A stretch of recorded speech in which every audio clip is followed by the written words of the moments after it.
Socavitre, le spécialiste de la menuiserie en aluminium, des volets roulants, des vitres et des rideaux métalliques. Yarif Center, centre commercial en plein centre-ville, en face premier arrondissement. GSI, université privée habilitée par l'État. Socavitre, Yarif Center, université GSI, Anulchuanao ni Vavao.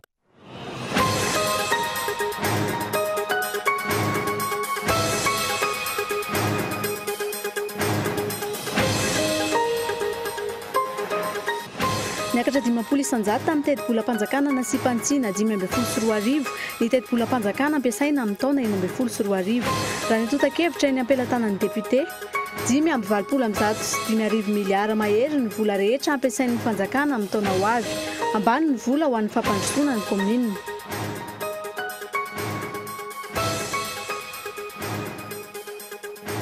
Tsenam-bahoaka eto Madagasikara tsy misy fanaraha-maso ary anjakan'ny gabraraka izany ho ny fiarahamonim-pirenena manjaka ny kitranantrano ho ny fanazavan'ny KMF Noé tsy misy ny fanaraha-maso ireo asa vita ka ratsy ny kalitao sy mora simba ny ankamaroany tsy mangarahara ihany koa ny fomba fanomezana azy ireny anara-jivery sisany hoe misy tolobidy.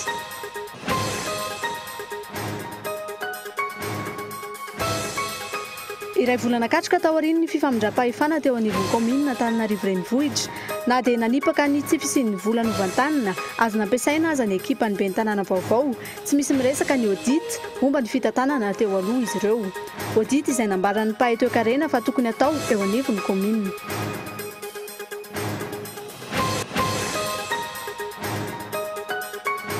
Fitateram-bahoaka milaza fa tsy mandeha afa-tsy sy tapa-dalana avy eo manolo mpandeha ary tonga hatrany amin'ny farany ihany io no endrika famitahana mpandeha vaovao ataon'ny fiara fitateram-bahoaka sasany amin'izao fotoana izao. Maro ireo fanatsarana natomboka no tsy hita intsony ankehitriny eo amin'ny sehatry ny fitaterana eto an-drenivohitra.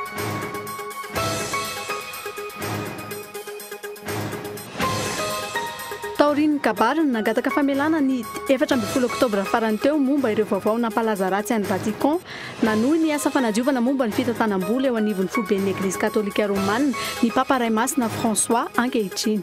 Arahinao afaka fotoana fohy ny anjinjiny vaovao.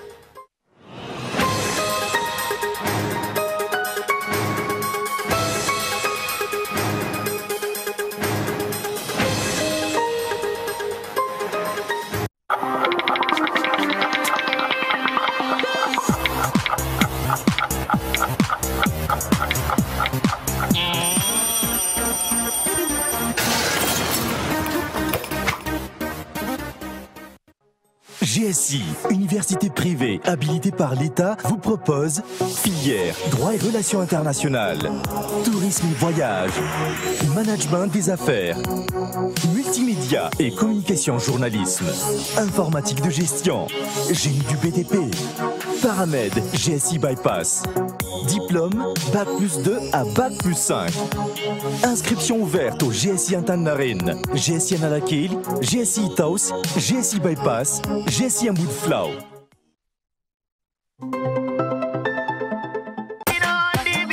Socavitre en Outapenac. Menuiserie en aluminium. Rideaux métalliques. Volets roulants. Vitres. Tôle. Socavitre en Outapenac, 020 22 682 28 033 11 256 63. Socavitre en Outapenac, très sincèrement à votre service.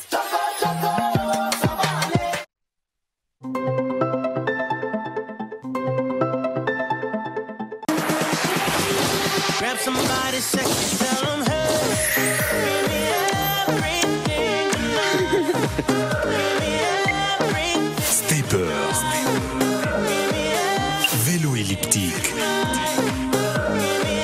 Vélo d'appartement. Tapis manuel. Manova fanatanjahantena 30 minitra isan'andro ho antoky ny fahasalamanao. Luxor, le plaisir du confort. Yarif Center, centre commercial en plein centre-ville, en face premier arrondissement. Produits cosmétiques, habillement, high-tech, nouvelles technologies, produits de grande marque, premier choix et première qualité. Yarif Center Soarin, centre commercial en plein centre-ville, en face premier arrondissement. Stand disponible disponibles à louer. Renseignements 033 37 978 88. Yari Center. RTL Tour 2015 eto Antananarivo miaraka amin'ny Stéphanie Anga mamarana ny fankalazana ny faroapolo taona eto Antananarivo otrony Black Nadia Kinati Gangstaba ao ny Coliseum Antsonjombe ny alahady 8 novembre 2015 manomboka amin'ny 10 maraina vidy pidirana 3,000 ariary raha vidy amin'ny RTL Moneno dia 902 ariary. Partenaire média Cool TV, partenaire officiel Beryl, Huawei, sponsor officiel RTL.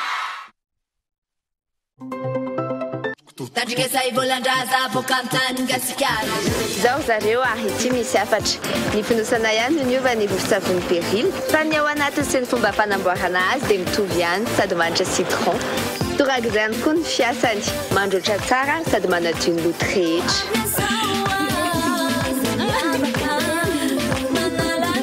Misy ny finosana 30 grammes, 20 grammes, 10 grammes. Vovon-tsavony Beryl, aimez la vie. In 2016, President Obama is looking for 1,000 young African leaders to come to the United States. If you are a Malagasy or Comorian between 25 and 35 who speaks English, you could be the young leader we are looking for to study in the US for 6 weeks, to work with young leaders from across Africa, and to meet with President Obama. Applications are open on www.yali.state.gov from now until November 11th.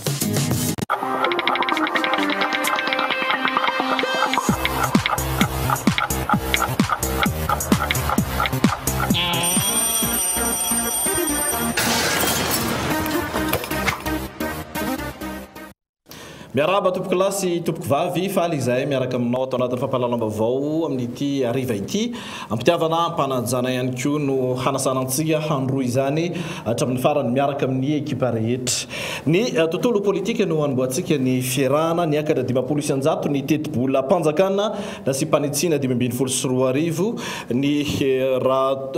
ny teti-bola mpanjakana nasy mpanitsina ho amin'ny taona ho avy io zany raha toka ampitaina amin'ny teti-bola tamin'ny taona 2024 rany takevitra eny ampelantanan'ny député dia 5,7 miliara ariary mahery ny vola rehetra mampiasainy ny fanjakana amin'ny taona 2024 natolotry ny gouvernement androany natolotra niaraka teny Tsimbazaza moa ny teti-bola mpanjakana na sy mpantsina tamin'ny tetaona ity sy ny teti-bola mpanjakana vaovao 2024 ny fitotonganan'ny ariary ny fihiban'ny mizanambarotra amin'ny taona ho avy io ary ny hakelin'ny vola atokana ho amin'ny commune no isan'ny misongadina amin'izany. Lili Rabiata. Miomana iatrika atao mpiasana sarotra ny fanjakana amin'ny taona 2024 itsahana manodidina 500 isan-taona ny tahatombony ari-karena fahobe eo anelanelany taona 2024 sy 2024 ijanona ho 4,500 io tahatombony ari-karena io ny taona 2024 tsisy ihany koa ny fanovana politika ifehezana tanjaky ny ariary amin'ny taona ho avy io efa nampifanarahana gouvernemanta amin'ny fitotonganan'ny ariary ny vola ampiasainy. Mety ho tafiakatra hatrany amin'ny 9,903 ariary ny vidin'ny dolara iray amin'ny taona 2024 izany hoe mety hanika ny 703 ariary izany ny euro. Manoloan'izany efa miomana ihany koa ny fanjakana fa vao maika ho fatiantoka iray lavaka ny mizanambarotra Madagasikara amin'ny taona ho avy io. Antidina ny 770 tapitrisa TTS ny fatiantoka noho ny fidangany fanafaranetana avy any ivelany raha toka tsy nisy afa-tsy 700 tapitrisa TTS izany tamin'ity taonty. Trosa reny vola 4,7 miliara ariary sy trosa zana-bola 1,1 miliara ariary kosa no heveriny fanjakana fahaloha amin'ny taona ho avy io. Manoloandreo rehetrareo nampiakarina 500 ny vola rehetra iverin'ny fanjakana fa ampiasaina amin'ny taona ho avy io ary miankina amin'ny fanampiana avy any ivelany ny 500 n'izany. Araka ity volavolan-dalàna voarain'ny mpanao gazety ity 5,7 miliara ariary ny vola ampiasaina ny taona 2024. Isan'ny antony nampiaran'izany raha fanazavana avy amin'ny ministeran'ny vola ny fandoavam-bola tokony atao ho an'ireo mpiara-miombonantoka amin'ny ary Madagasikara izay mitentina 3,7 miliara ariary sy jirama izay mitentina 5,7 miliara ariary. Isan'ny misongadina amin'ny antsipirian'ity lalàna hoe niakatra ny tedi-bola natokana ho amin'ny ministera ny atitany tafakatra 770 miliara sy 990 tapitrisa ariary izany ho an'ny taona 2024 raha toka manodidina ny 730 miliara ariary ho an'ny taona 2024. Naverina ao anatin'ity lalàna ihany koa ny fangatahana nataon'ny solombavam-bahoaka mikasika ny tedi-bola omena district. Mitentina 320 miliara sy 700 tapitrisa ariary ny tedi-bola natokana nampiana ny faritra sy ny district. Naverina araka izany ilay fangatahana 200 tapitrisa ariary isaky ny district saingy ny faritra no mitantana io tedi-bola io araka ity lalàna ity. Mitentina 500 tapitrisa ariary kosa ny tedi-bola natokana ho an'ny commune 550 manerana ny nosy ao anatin'ilay fonds de développement local izany hoe manodidina ny 3 hetsy ariary isaky ny commune. Anetsemana mibanga amin'ny tedi-bola mpanjakana ampiakatra fampidiran-ketra hatramin'ny 10,400 ny tanjona ho an'ny taona 2024. Mitentina 7,703 miliara ariary araka izany no andrasana amin'ny fampidiran-ketra ho an'ny taona 2024. Ny 7,7 miliara amin'io no avy amin'ny hetrany amin'ny fatiseranana ary ny 7,704 miliara avy amin'ny fampidiram-bola anatiny. Tsy nisy fiovana kilan'ny aba alaina amin'ny fandraharana izay mijanona ho 20,900 raha toka nangatahan'ny mpandraharaha ho 5,900 izany. Izay ny volam-panjakana araka ny nambara teo izay mbola vao ampiasaina. Kely de kely ny vola natokana ho amin'ny asa fampandrosoana raha ny vola ho an'ny commune izay nojerentsika teo. Manao ana kosa ny fomba nampiasana ny vola mpanjakana hatramin'izay.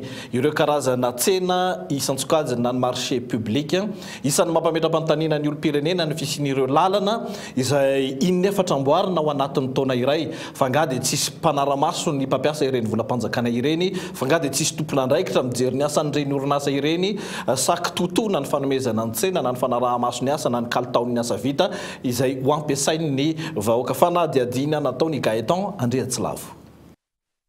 Nampiakarina avokoa ny hetra alohan'ny mponina ho fanatsarana ireo fotodrafitrasa eto amintsika. Ny zava-misy anefa tsy hita mivaingana ny vokatr'izany eny anivon'ny fiarahamonina. Ny lalana ohatra, intelo farafahakeliny no asipanamboarana ao anatin'ny taona iray. Tsy misy lalana ivoahany rano, tsy manaraka ny fenitra ny fanamboaran-dalana, lany sasaka ny vola natokana ho an'ny fanamboarana. Tsy misy fanaraha-maso ireo orinasa nahason'ny tolotr'asa. Samy manana ny heviny ny mponina raha nanontaniana ny antony mahatonga izany. Ka io zany efa ohatrany atra ny amin'ny fotony mihitsy zany no tena manao atsirambina lizy. De zao raha zao ireo mba misy mamboatra lalana fasika sy vatika lingaina totototra andrareo amin'iny dia vita. Ohatran'izay zany tsy mamety an'lizy. Fa rehefa tokony hoe mba manao zany dia tokony hoe mba atao ara-dalàna tsara izy dia mba mateza tsara. Rehetra kanal iva ohatran'izay dia miakatra le avany ambany zany dia manimba le lalana.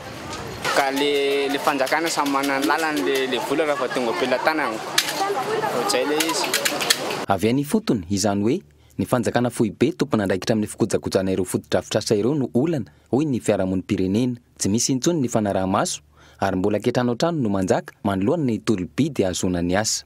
Inona ny antony ny safidianana izay orinasa izay ampahafantarina ny rehetra zany fa lasa toy ny kitrano an-trano ny zava-misy amin'izao fotoana izao izay fantatra fa namanamana ihany na olona mifandray amin'ny tena akaiky ihany no mena lay marché. Tokony isy ihany koa zany ny fanaraha-maso akaiky andreny zavatra vita reny fa tsy avela amin'izao fotsiny, tsy avela ho gabo raraka na mifandany lanimpoana lay vola mpanjakana ihany raha ohatra ka afaka fotoana vitsivitsy dia ho simba sy tsy anjary indray lay lalana. Raha tsy hivina dia mampolo tapitrisa ariary no natokana ho an'ny fanaraha-maso ireo fotodrafitrasa vita na ny suivi évaluation ho an'ny ministera ny asa vaventy araka ny teti-bola mpanjakana 520 770 tapitrisa mahery kosa no natokana ho an'ny fikojakojana ny lalana na ny entretien routier. Hatreto tsy mbola hita taratra ny fanaraha-maso ataon'ireo tompona andraikitra manoloana ireo fahasombany lalana, ny kalitaon'ny lalana vita sy ny fomba nanatanterahana ny asa. Raha ny fanamboarana ny lalana no hitarafana ny fanjakana tsara tantana dia mbola lavitrezaka izany. Tsy ny lalana ihany anefa ny fotodrafitrasa mila ajoro sy arahi-maso eto amintsika. Eo ihany koa ny tetezana, ny sekoly, ny tsena, ny hopitaly, ny toadrano sy ny maro hafa.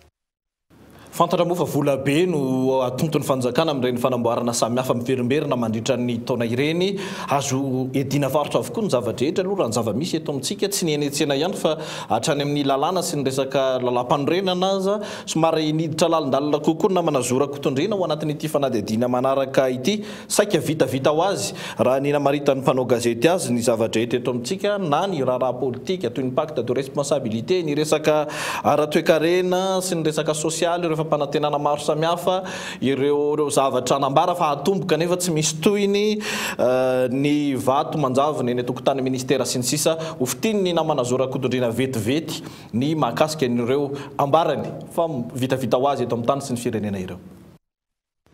Madagasikara firenena malaza amin'ny adivarotra ankehitriny tonga hatramin'ny fitantanana ny raharaham-pirenena zany.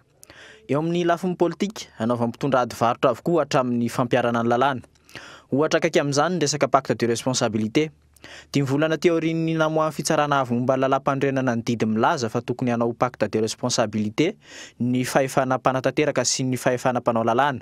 Manjavona tsy misy miresaka intsony zany ankehitriny. Miandalana ny fanaovana izany hoy ny filoha lefiteny antenimieram-pirenena avy ao Fianaratsoa. Dia le pacte nefa ka verenjavona tsy hita hoe makaiza ka manao zavatra amin'io ny député tsy nivory zay nandritry ny 2 volana. Ny pacte zany tsy maintsy député rehetrarehetra no anatiny zao tsika vao manomboka mivory mbola tsy any amin'izany mihitsy aloha zao lahara-pahamehana fahitako azy fa mbola be da be ny lalàna tokony ho tapahana misy ratification ana vola ho atao ao misy loi de finance initiale tokony ho alefa reny aloha ngamba ny amiko ny tena mita hoe lahara-pahamehana ary tsy maintsy mbola mifampitaizatra aloha tsy maintsy mbola maka confiance aloha ny rehetrarehetra zay vao manao pacte fa tsy hoe tonga dia atao tereko masaka ohatry ny voaloham-pijaza hoe dia taitairo ny pacte. Roso miadana saingy tsy misy hita ny zavatra mivaingana amin'izany. Matomomboka avokoa ny zava-dehibe ambara rehetra fa atao eto Madagasikara. Saika veranjaviny avokoa ny zavatra rehetra eto raha nambaran'ny partitika politika iray. Adinodino amin'ny resaka politika ny raharaha dia tsy hita intsony toy ny fidiran-dravalomanana antsokosoko teto tamin'ny heritaona. Fandrebirebena saim-bahoaka no betsaka raha nambaran'ny Rahalampo Mahitoavina mpandinika ara-politika. Manana fa io zany resaka fotsiny fa io ohatrany hoe miverina amin'ny namana ihany miverina amin'ny lamina ihany ny firenena rehefa elangela ohatrany hoe noloteto Andriamatora Valomanana dia korotana be hoe mety hisy crise fa avy eo milamina ihany io ohatrany hoe nanongana ny Andriamatora Rajoelinarimampianina ny pomban'ny Andriamatora Valomanana fa rehefa elangela dia nilamina ihany koa le izy adino ohatran'le resaka pacte de responsabilité ny resantsika teo ka resaka fandrebirebena saim-bahoaka daholo fotsiny le izy fa ny asovema sy ny tima dia efa miaraka ihany dia efa zany foana nefa nienana teto firenena hatramin'izay nafidorana izy dia nalainy mpitondra fanjakana tsikelikely daholo le androm-panjakana dia sepotra ny olom-pirenena dia zay no mahatonga le korotana amin'ity ngamba aloha tsy mety tsisy korotana fa ny fahaseporan'ny vahoaka no tena hita be. Hatramin'izao tsy hita ny hafaran'ilay dinika ho amin'ny fampihavanam-pirenena teny amin'ny CCI vato izay nandaniany fanjakana vola mahery ny 900 tapitrisa ariary. Eo amin'ny lafiny ara-toekarena tsy misy hita ny fanadihadiana momba ny resaka bois de rose. Tsy fantatra intsony na lehan'ny raharaha bekasy. Mangina tanteraka ihany koa ny avy ao anivon'ny ministeran'ny tontolo iainana momba ireo nambara fa fanisana ireo tahirin'ny bois de rose efa voatapaka. Tetikasa izay efa nahazahoana famatsim-bola 4.4 tapitrisa $. Tsy nisy toy ny ihany koa ny fanadihadiana nambaran'ny Bianco fa efa niatomboka momba ireo fizaram-bola teny amin'ny antenimieram-pirenena efa hatramin'ny taona 2012. Ankehitriny sady tsy hita intsony na lehan'ireo kristal 12 taona nanjavona teny atokotanin'ny ministeran'ny Arenankibonitany no tsy hita intsony ihany koa ny fanadihadiana mikasika izany. Eo amin'ny lafiny sosialy tsy retsony ilay tetikasan'ny ministeran'ny asa vaventy momba ny autoroute mampitoy an'ny Avoloa sy Ivato. Toy izany ihany koa ny rocade voalaza ao amin'ny programme d'urgence présidentielle. Tsy nisy intsony ihany koa ny ilay fanitaran-dalana teny Andravoahangy izay efa saika nanomboka. Momba ny resaka ady tany sy ny fivarotana tany-panjakana, nakaiza ny fanadihadiana na ny fitoriana momba ireo fivarotana tany-panjakana nataon'ny Prime Ministre ankehitriny fony izy mbola tale generalin'ny Seimady. Momba ny resaka fandriampahalemana tsy misy valiny mazava avy amin'ny gouvernement hatreto momba ny raharaha marany arisy. Tsy misy akony ny fanadihadiana momba ireo voalaza fa famonoana olon-tsotra nataon'ireo miaramila manao ny hetsika fahalemana any atsimo ka nampaika-peon'ny sehatra nasionaly sy iraisa-pirenena. Fehiny betsaka ny raharaha no very anjavony ankehitriny. Ny anairana ny sain'ny tompona andraikitra ary ny zony olo-pirenena fantabaovao makasika ny toindreny raha samihafa ireny moa no antony amerimerena ny mpanao gazety izany mba tsy ho very anjavony eo anatin'izay hoe fikatsahana ny fampandrosoana ho an'ny firenena izay. Iray volana ihany koa zay, iray volana ny vita ny famindram-pahefana teo anivon'ny commune Antananarivo renivohitra. Raha tsy aivona moa ny azakazahana ilay famindram-pahefana fa hoe maika hiasa ny tompona andraikitra ny zava-misy amin'izao fotoana izao ny ilaza ny ben'ny tanàna lefitra fa tsy misy ny vola entina miasa fona kitapo fona no nyvantanana teo amin'ny hôtel de ville ary tsy misy ny asa azo atao aloha zany amin'izao fotoana izao. Tsy akilany nefa ny vahoaka Antananarivo miandry fatratra hoe aiza ihany ty fiovana sy ny fanovana ary ny fampandrosoana aingana ho tanterahana eto amin'ny tanàna ity. Fanampanazavana. Fanadiovana ny tatatra indrindra fa amin'izao fiandohan'ny fahavaratra izao ny ady amin'ny fandriampahalemana eto an-drenivohitra ny fanatsarana ny tsena sy ny fanadiovana ny tanàna isan'ireo vaindon-drahary andrasan'ireo olon-tsotra amin'izao fotoana izao. Fanatsarana ny Antananarivo zany ny zavatra tetavinay tsy fanomezana asa tsy manana asa. Kay aloha ny tena vaingan-draharaha ny tatatra simba ny arabe potika fadiovana ohatr'izay dia mba hoe ny mpivarotra mba mena toerana tsara izy fa tsy kitikitihana. Filaminantsena zao no tena anjandrainay satria izay voakorotana lava teo anjaindray le rehefa le misy mera vaovao ohatr'izao. Raha ny zava-misy anefa tsy mbola misy manomboka ny asa eto an-drenivohitra, tsy nisy vola novantaniny ireo tompona andraikitra raha ny fanazavana azo, tsy mbola misy vola ihany koa hatreto ary tsy fantatra mazava hoe raha oviana no hanomboka ny asa. Mizatsian'izy zany fa zava-misy dia tsy maintsy atao zany ny fanatsarana eo amin'ny lafiny ataontsika hoe fitantanana an'ilay tanàna amin'ny fanatsarana izay fampidiram-bola izay. Raha tsy misy vola miditra, tsy misy vola afahantsika isika malagasy isika tanàna Antananarivo manao ny fototra-afitrasa araka ny tokony izy. Kanefa ny mino zay fa ny fanjakana foibe izay efa teo talohanay afaka anko fanampy ary miara-miasa amin'ny commune amin'izany fanatsarana ny tanàna sy fanamboarana izay mety tokony enjehan'izany. Fanakaiza ny vola atao amin'ny commune inona no mampadidio ny kitapom-bola ny tanàna Antananarivo. Mazava ve ny fitantanana na dia nanipika ny tsy fisian'ny vola azo ampiasaina zany ekipa ny ben'ny tanàna vaovao. Tsy misy miresaka ny audit momba ny fitantanana teo aloha. Miara-miasa ary miara-mitantanana ny firenena ny antoko misy ny ben'ny tanàna Antananarivo sy ny antoko ny filoham-pirenena. Raha tsy aivina niteraka resabe ny fiemora ny famindram-pahefana ary nambara tamin'ireny fotoana ireny fa maika hiasa ny ben'ny tanàna Antananarivo hatreto anefa tsy hita ny asa manomboka. Ndrehare ihany koa ny vadin'ny ben'ny tanàna Antananarivo renivohitra fa hanampy ny mpamatsy vola hanohana azy ireo. Hatreto aloha tsy hita hoe aza avokoa ireo mpamatsy vola ireo indrindra manoloana ny amehana iainan'ny saram-babe-bahoaka eto an-drenivohitra. Ijanona eny amin'ny vahoaka isika mbola fiainam-bahoaka ny laza ary nanome tokony eo anivon'ny ministeran'ny angovo tamin'ny teny ity taorian'ny vaovao izay notanterinay teto amin'ny Kolo TV sy ny Kolo FM omaly momba ny tabataba izay iainan'ireo mponina manodidina eny an-tanan-drano eny vokatr'ireo groupe électrogène vaovao notokanana teny toerana nanome tokony tompona andraikitra fa hitady vahaolana hoentina amahana izany hitady ny hevitra hifezana ny feo sy ny setroka izay manimba ny tontolo iainana ary manakotaba ny mponina eny. Nanao fanadihadiana Itanjona Emilio.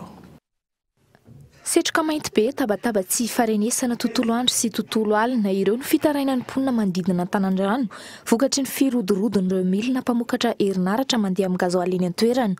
Voarainy teo anivon'ny ministera ny fitarainan'ny mponina ary miezaka mitady vahaolana ny amin'izany izy ireo. Tabataba be hono ka azontsika eritreretina ny ametrahana dispositif anti-bruit fa ny vahaolana tena maharitra dia ny ambolena hazo satria ny zava-maniry dia anti-bruit tena mahafatrapo ka eny efa hitako izay fitarenan'ny mponina manodidina zay iarahantsika mitady ny vahaolana momban'io.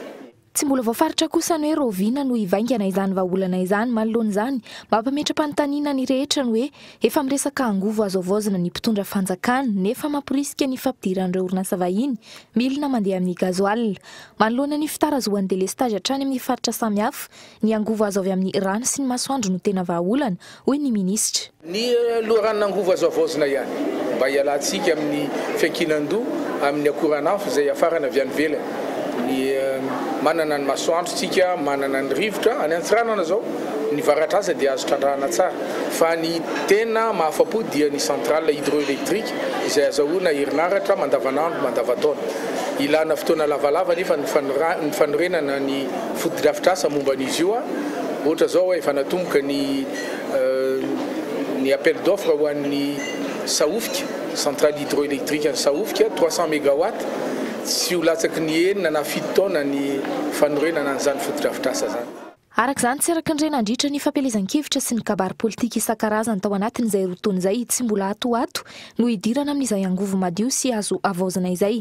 Androany no notanterahana teo amin'ny tokotany malalaky ny Carleton Nosy ny fanamariana ny andro iraisam-pirenena ho an'ny angovo.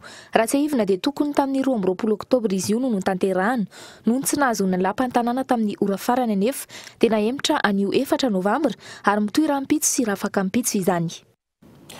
Izay ny mahakasika ny vaovao momba ny vahaolana ny resaka angovo iny. Ny tontolon'ny fitaterana kosa indray milaza fa tsy mandeha fa tsy eny amin'ny anelanelana eny amin'ny fisasahan'ny lalana le mampidina ny mpandeha rehetra ary mampiakatra mpandeha vaovao indray avy eo dia tonga hatrany amin'ny farany ihany. Io indray izay amin'izao fotoana izao no fika entin'ny fiara-pitatitra vahoaka sasany manao fetsifetsy ady kafetsena mba hampitomboana ny versement na ny vola miditra amin'izy ireo. Maro no menomenina amin'izao fotoana izao ny mpampiasa ny fiara fitateram-bahoaka izay efa zarizaritra ny ireo karazana gabararaka sy tsy fanarahan-dalàna maro samihafa hatramin'ny izay. Tsy afa manoatra kosa ny coopérative manoloana izany fa dia misy hatrany ny olana eo amin'ny mpitatitra sy ny mpanjifa izany manoloana ny fanenjehana ny versement sy ny afitsoko ny mpitandro filaminana araka ity fanadiady ny Gaëtan Andriatsilava ety.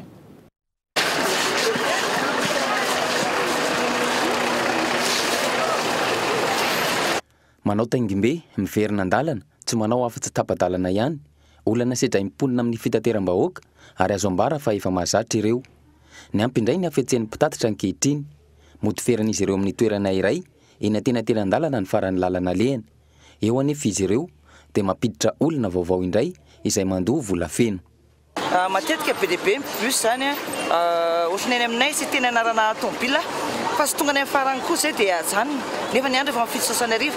Mahafaty antoka amin'ny mpanjifa zany sady tonga ny amin'ny farany avy eo hipita bisen'ireo ilay olona fahasairanana be mihitsy sy tokony manao an'izay satria misy carnet de charge zany sisy zany ao anaty carnet de charge misy afetsehany mazava be afetsehan'le zany mety tsy fantan'ny coopérative fa ny chauffeur sy ny chauffeur ny tompony andraikitra amin'izany. Tsy ny taxi be rehetra nefa ny manao izany ho an'ireo nanontaninay tsy maintsy fenoana ny toro iray. Zany tsy miverina andalana zany mba ny anahy manokana za tonga dia miandry toro foana zany zao hitanao zao dia miandry anaty cahier de charge ve zay? Anaty cahier de charge zay ka. Dia zanjova efa manana taratasa zay anamarina efa misy pointeur aty ary dia tsy afaka mihodina tsy afaka mitsoraka efa manaraka rano. Azon'ny mpanjifa ataony miantso ny finday amin'ny alalan'ny numéro izay tsy maintsy hita ao anatin'ny fiara, milaza ny laharan'ny fiara sy ny zotra misy azy, hoy ny eo anivon'ny coopérative. Anjaran'ny tompona andraikitra eny anivon'ny coopérative tsirairay avy avy eo no mandray fanapahan-kevitra momba ny mpamily sy ny mpanampy azy ary manome ny sazy tandrify azy.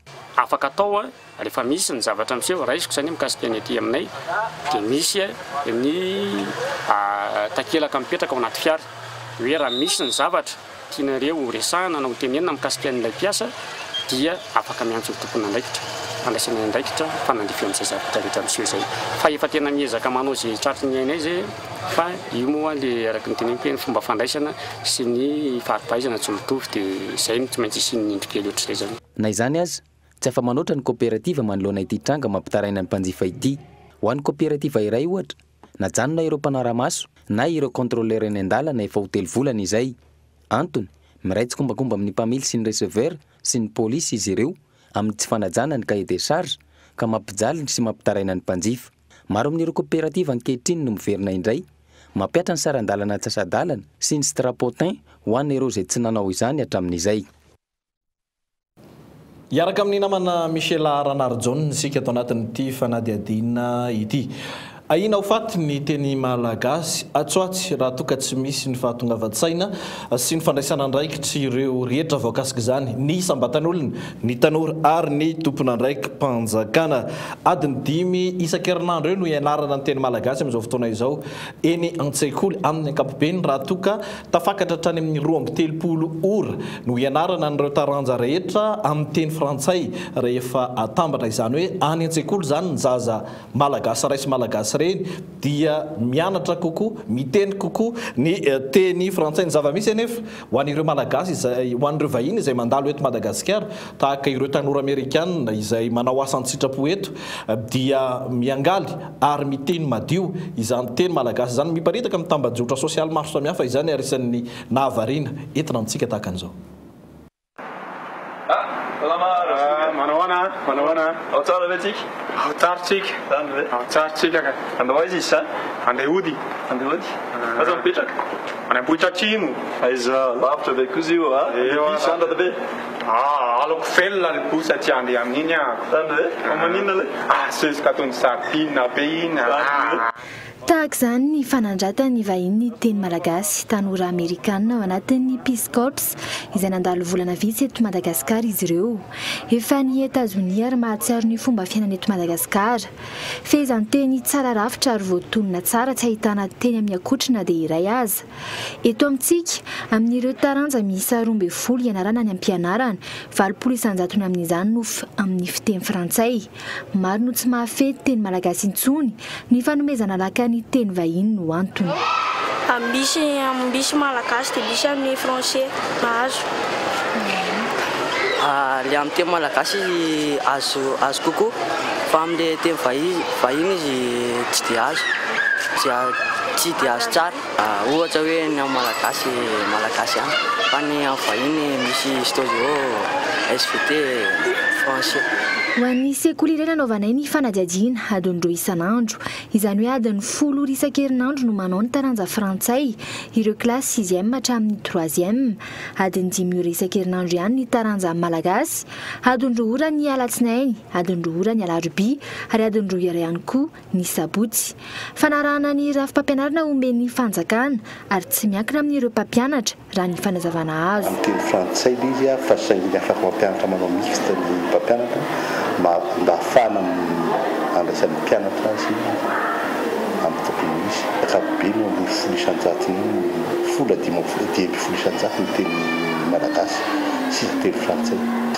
Io le programme tamin'ny ao anatin'ny constitution le fily amin'ny langue le teny frantsay ohatra izay izy. Mandalo fotoan-tsaritra ny teny malagasy tsy tafapetraka intsony ny asany fa tako ny teny vahiny indrindra fa ny teny frantsay ho ny mpandalina iray ao anivon'ny akademia malagasy.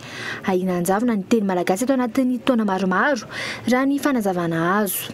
Tsy misy hoe ao anatin'ny firitana mety vetivety io raha mitombo fiazakazon'ny teknôlôjia vaovao. Mbola tsy tonga saina amin'ny fanjakana ka tsy mametraka le politika pirenena momba ny teny. Rehefa ianareo tanora tsy miezaka, rehefa ny avaram-pianarana no tsy tia manaja an'izay, veveriny fa ambonimboniky rehefa miteny dia fatrainga anio.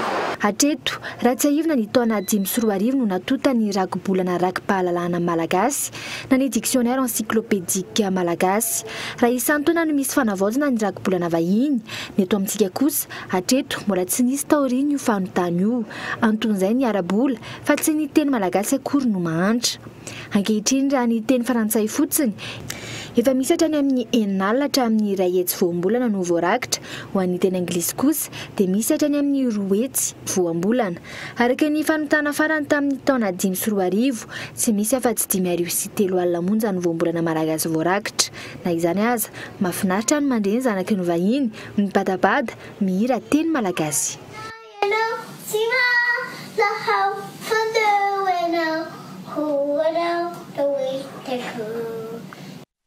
Mahafatifaty ny tontolon'ny mozika no anohizantsika ny feon'iny tovavy kely, ankizy kely vazaha américaine miteny malagasy ny Associate Board of Royal School of Music na ny fikambanana ny École Royale de Musique any Angleterre eto amintsika amin'izao fotoana izao mifanometanana mifanotrona ary nanolotra fanadinana ho an'ireo mpianatra mozika avy amin'ireo sekoly mampiofana izany eto Madagasikara.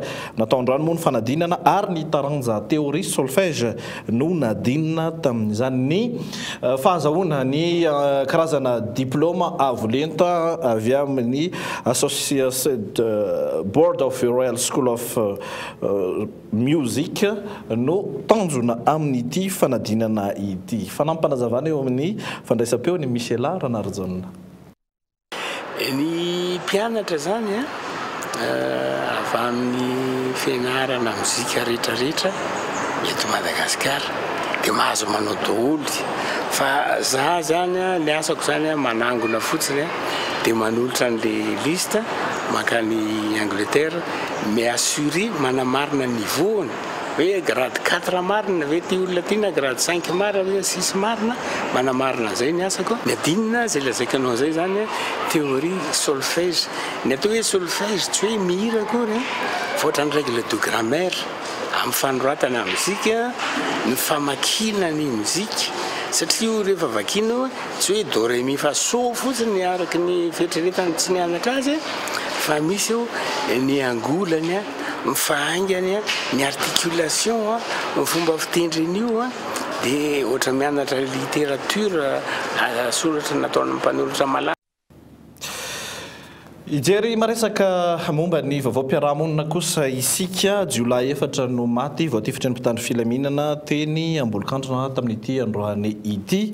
Ray no mbola miady amin'ny fahafatesana amin'izao fotoana izao raha ny fanampim-baovao azo dia nisy ny fanafiana toeram-pivarotana anireny tambajotra tserasera ireny teny antoerana ary dia nifanehitra tamin'ny mpitandro ny filaminana raha ny fanangonam-baovao hatrany dia saika ikasa androba farokena iray ihany koa zany ireto jiola ireto tsy mbola voafaritra mazavatra eto ny sandan'ny vola izay nokasaina izy ireo ho robaina tamin'izany.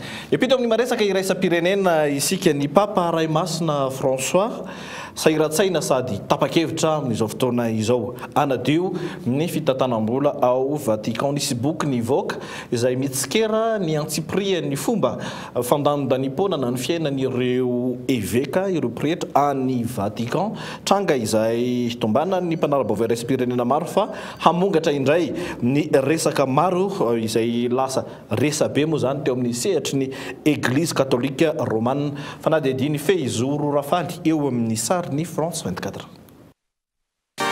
Kabarito ny fanaony mahazatra manoloana ny mpino 3 alina mahery ny 14 oktobra farany teo amin'ny place Saint-Pierre ao Vatican nisy fehezanteny navoakan'ny Papa izay niazona ny sain'ny mpanara-baovao.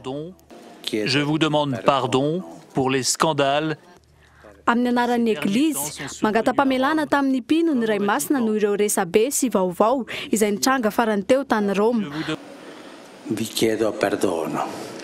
Fehezanteny izay nisarika ny sainy maro ary ny fanandrify indrindra tamin'ny voan'ny boky roa izay mampiharihary indray ny fomba fiainan'ireo kardinaly. Tamin'ny fotoana nahalany azy, isan'ny asany masony ny hanavao ny fiangonana, izany hoe fomba fitantanana ny Église. Isan'ny tanjona napetrany ny hanafoana ireo resabe izay nanaratsendrika ny fitondran'ny Papa teo aloha Benoît Fahenina-12. Namory ireo mpiara-miasa amin'ny akaiky ny Pape François noho izany ary nanendry sekretera manokana isahana ny toe-karena. Tanjona amin'izany ny hanatsarana ny fitantanam-bola ny Vatican. Misy adraolana io fanavaozana tiany Raimasina atao io raha ny fanadihadiana nataony ny mpanao gazety maro. Araka ny fanazavana ity mpanao gazety ity dia boky tsy manohitra ny Pape François akory no navoaka ny famiresaka indrindra ireo fomba fanao tsy tiany Pape François anjaka ao Vatican. Everin'ity mpanao gazety ity fa misy tranga maro izay tsy fantatry ny Papa miseho ao an-toerana.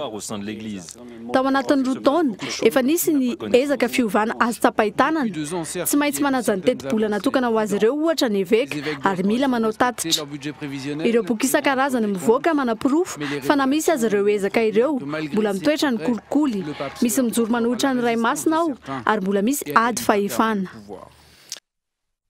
mbola anivelany atrano toy ny raharaha Volkswagen izay efa nentina tamintsika tato anatin'ny fampahalalam-baovao omaly taorian'ny fanambarana nataon'ny sapandrara amerikanina iray dia fanadihadiana anatiny ihany koa zany eo teo anivon'ny orinasa no namoaka amin'izao fotoana izao fa misy tsy fahatombanana tsy fahatam-piaviana mahakasika fiara valo hetsy isa momba ilay logiciel izay manova ny fatran'ny entona manimba ny tontolo iainana avoaka ny moteur diesel V6 3 litres amin'izao fotoana izao nandray fepetra moa ny sampana Porsche ao anivon'ity orinasa Volkswagen ity ny hampiantona famoahana ny fiara 4x4 Cayenne diesel izay vokarin'izy ireo vokatra zany 4x4 izay misy eto Madagasikara amin'izao fotoana izao tsy mbola fantatra indray araka izany hoe anahoana ny toy ny raha ty raha ny tombatomba ny mpanara-baovao sy ny fanadihadiana dia fatrany amin'ny 6 milliards euro ny fatiantoka ho an'ny orinasa Volkswagen hatramin'ny point ity resaka tsy fanajana ny tontolo iainana sy hosoka nataon'ny orinasa ity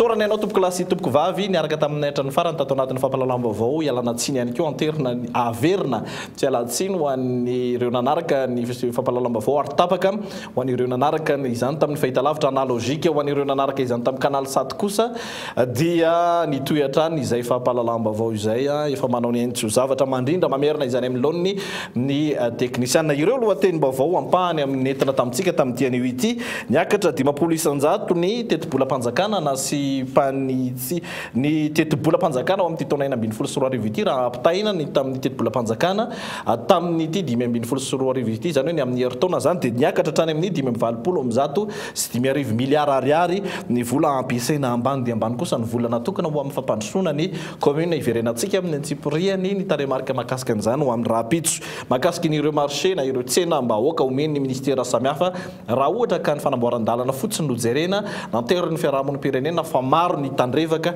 tsy misy ny fanaraha-maso mandeha ho azy araka izay tia nanaovana azy ny fitantanana an'izany vola-panjakana zany inefatra amboarina ny lalana iray mandritra ny taona mbola miverina simba indray izany isan'ny profo mitoka eo ambavorin'ny ny ponina Antananarivo moa izany rehetra izany anaratsy versy isany hoe fisiny ny tolobidy amin'ireny commune Antananarivo renivohitra ray volana izay ny siny famindram-pahefana tsy mbola misy amin'izao fotoana izao ny hoe fahafahamihetsika ataon'ny eo anivon'ny commune zany amin'ny asa izay nampanantenena fa atao tsy mbola tonga ihany koa ny mpamatsy vola nambarany ireo tompon'andraikitra tamin'ny fampielezakevitra tamin'izany fotoana izany fa hiazakazaka hanampy azy ireo raha vao tonga eo amin'ny fitondranan'ny commune izy ireo andrasana ny fivoarana zany ho amin'ny tombotsoan'ny sarababem-bahoaka manao ady akafetsena ny bus ny taxi be amin'izao fotoana izao misy ireo mamorona arrêt eny antenatenany eny terminus indroa zany hoe miala amin'ny toerana anankiray mijanona eny antenatenandalana manala ny pipimpandeha rehetrarehetra dia rehefa eo mampiakatra mpandeha vaovao indray makany amin'ny terminus isan'ny mampitaraina ny olona ny tsy fanajana ny cahier de charge sy ny kabraraka eo amin'izay tontolo ny fitaterana izay tompoko lasy tompoko vavy isorana ny ekipa rehetra ny fanometana anatin'ny fanatontosana ny vaovao tamin'ity ariva ity isorana ihany koa isika rehetra manerana ny Madagasikara nanaraka tamin'ny canal 7 tan'ireo faritra samihafa ny teto andrenivohitra ny mijery amin'ny internet ihany koa nanaraka izany hatramin'ny farany raha ampitso ny fotoanantsika manaraka veloma tompoko lasy tompoko vavy.